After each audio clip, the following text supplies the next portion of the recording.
In the final months of World War II, fear often travelled faster than armies. Long before American troops appeared on the horizon, stories arrived first.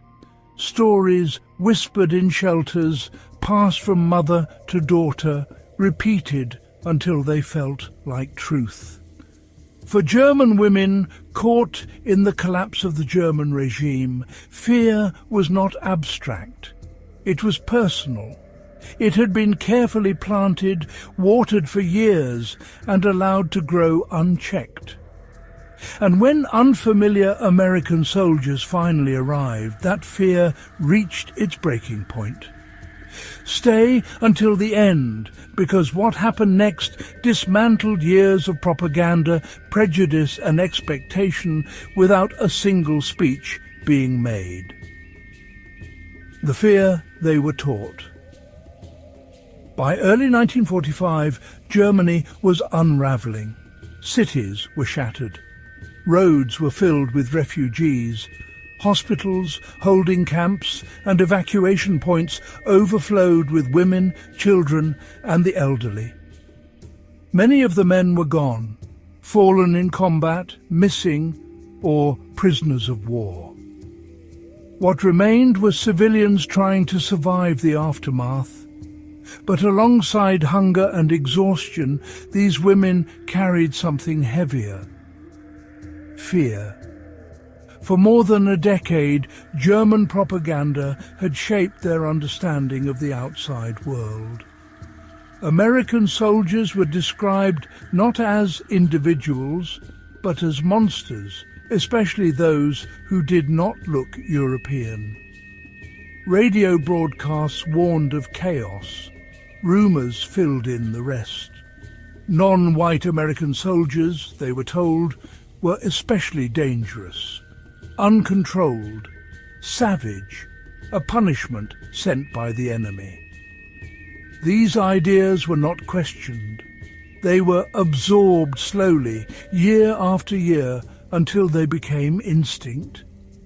So, when word spread that American troops were approaching their holding area, fear moved through the women faster than any order ever could. The arrival. It happened early in the morning.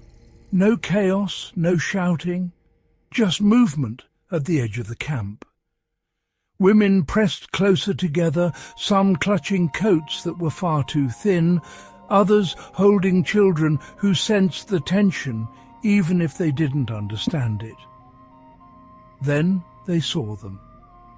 American soldiers, but not the ones they had imagined. The uniforms were familiar enough, but the men wearing them were not. Different faces, darker skin, jewellery visible against regulation gear, beads, turquoise and small carvings hanging from cords. Some women froze. Others began to cry immediately. No one spoke. Years of fear surged forward all at once. Soldiers who didn't fit the story. The soldiers moved deliberately, scanning the area, positioning themselves with quiet efficiency. They spoke English, but not loudly. Occasionally they exchanged words in another language, low and unfamiliar. There was no laughter, no taunting, no threats. Still, the women braced themselves. They had been taught that bad things would come without warning. They waited for shouting. It didn't happen. They waited for mistreatment. It didn't come. Instead, the soldiers stood watch. These were Apache men, Native Americans serving in the United States Army, far from home, in a land they had never known, guarding people who had been taught to fear them. The silence that changed everything. Minutes passed, then longer stretches of time. One woman stumbled while being moved forward for processing. Before anyone could react, a soldier stepped forward and knelt, steadying her carefully, almost gently. Another soldier noticed a young girl shivering uncontrollably and passed her a canteen of water, nodding once, then stepping back. Still no words, still no aggression. The women began to realize something unsettling. Nothing bad was happening. The silence was not threatening, it was controlled, professional, human, the cracks in the fear. Slowly, tension eased, not all at once but in fragments. A clenched jaw relaxed, a grip loosened. Someone looked up instead of down. These soldiers were not there to punish. They followed procedures. They respected boundaries. They intervened only when necessary. Discipline replaced chaos. Restraint replaced cruelty. And with each passing minute, the stories the women had carried for years began to unravel. Not because someone corrected them, but because reality contradicted everything they had been told. Who these soldiers were. Native Americans had served in the U.S. military since before the country was fully formed. Apache men enlisted in World War II despite discrimination, limited opportunities, and a nation that often failed to respect them at home. They served as infantry, guards, medics, scouts, and military police across Europe. Some carried pieces of their culture with them, quiet reminders of identity in a war that stripped so many people of theirs. They were not symbols of propaganda. They were soldiers doing their duty with restraint and dignity, a shared quiet. There were no speeches, no moments staged for memory, just hours spent together in uneasy calm.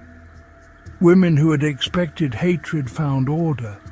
Soldiers who had every reason to feel anger showed none. In that shared silence, something rare occurred. Fear lost its power, not because it was argued against, but because it no longer made sense. Years later, some of the women spoke about that day, not as a dramatic turning point, but as something quietly unsettling. They realized how deeply they had believed what they were taught, and how wrong it had been. For many, it was the first moment they questioned the worldview they had inherited. For the soldiers, it was just another assignment, another day in a long war, another moment where restraint mattered more than force. The meaning of the encounter. This is not a story of heroics.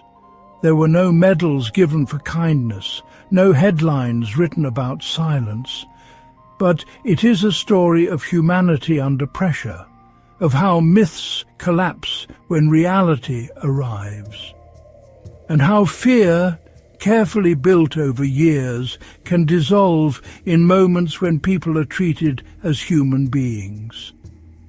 Sometimes the most powerful victory is not won with weapons, but with restraint, and with quiet dignity, shown when no one expects it. This is a true World War II story inspired by documented accounts of Native American service members in Europe and civilian encounters during the Allied occupation. Because sometimes fear of the unknown is what keeps us from discovering our similarities. Do you agree? Let us know in the comments and subscribe for more true World War II stories.